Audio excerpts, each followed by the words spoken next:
پاکستان کی supreme court نے آخر ایک ایسا فیصلہ سنا دیا ہے جس کا اثر صرف عدالتوں تک نہیں بلکہ پورے ملک کے جمہوری اقداروں تک جاتا ہے۔ ایک 7 رکنی کانسٹیٹیوشنل بینچ نے 5-2 کی اکثریت کے ساتھ فیصلہ سناتے ہوئے وہ پہلا ججمنٹ کینسل کر دیا ہے جو کہ سویلینز کے ملٹری کورٹس میں ٹرائل کو غیر آئینی قرار دیتا تھا۔ اب اس کے بعد 9 مئی کے احتجاج میں ملوث لوگوں کے ٹرائل ملٹری کورٹس میں قانونی طور پر جاری رہ سکتے ہیں۔ 9 مئی 2023 کو جب عمران خان کو گرفتار کیا گیا تو ملک بھر میں احتجاج ہوا۔ کچھ جگہوں پر ملٹری انسٹالیشنز کو ٹارگٹ کیا گیا۔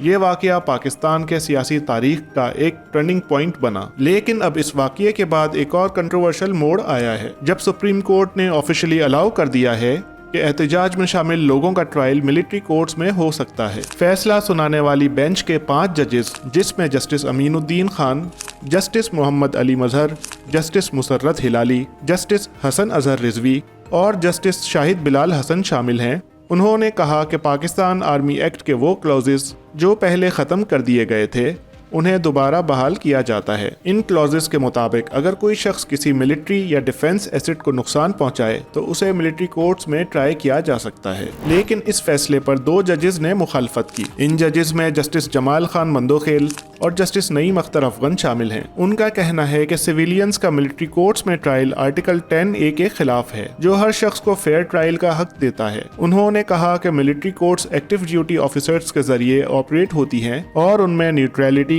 اور جوڈیشل انڈیپینڈنس کا تاثر نہیں ملتا۔ اس فیصلے کے بعد سب سے زیادہ تنقید پی ٹی آئی کے سپورٹرز اور لیگل کمیونٹی سے آئی۔ بیرسٹر اسد رحیم خان نے اس فیصلے کو عدالتوں کی تباہی کا نیا مرحلہ کہا۔ ان کا کہنا تھا کہ یہ ایک ایسی جوڈیشری بن گئی ہے جو کانسٹیٹیوشنل رائٹس کو قربان کر کے ریاستی جبر کو سپورٹ کر رہی ہے۔ انٹرنیشنل کمیشن آف جورسٹ نے بھی اس فیصلے کو انٹرنیشنل ہیومن رائٹس کنونشنز کے خلاف قرار دیا کیونکہ پاکستان ICCPR کا سگنیٹری ہے اور یہ ٹریٹی سویلینز کے ملٹری کورٹس میں ٹرائلز کی اجازت نہیں دیتی۔ سپریم کورٹ نے ساتھ ہی یہ بھی کہا کہ حکومت 45 دن کے اندر پاکستان آرمی ایکٹ میں ایسے امینڈمنٹس لائے جو سویلینز کو ملٹری کورٹ کے فیصلے کے خلاف ہائی کورٹ میں اپیل کا حق دے، لیکن جب تک وہ امینڈمنٹس نہیں آتی تب تک سزا یافتہ لوگوں کے پاس کوئی فوری ریلیف کا آپشن نہیں ہے۔ لیگل ایکسپرٹس کا کہنا ہے کہ یہ فیصلہ صرف 9 مئی کے ملزمان کے لیے نہیں بلکہ مستقبل میں بھی عوام کی آزادی کے لیے ایک گہرا باب ثابت ہو سکتا ہے جب عدالتیں جو کہ کانسٹیٹیوشن کی رکھوالی ہوتی ہیں ایسے کنٹروورشل قانون کو سپورٹ کرتی ہیں تو صرف ملزم نہیں پوری قوم کا انصاف پر سے بھروسہ اٹھ جاتا ہے۔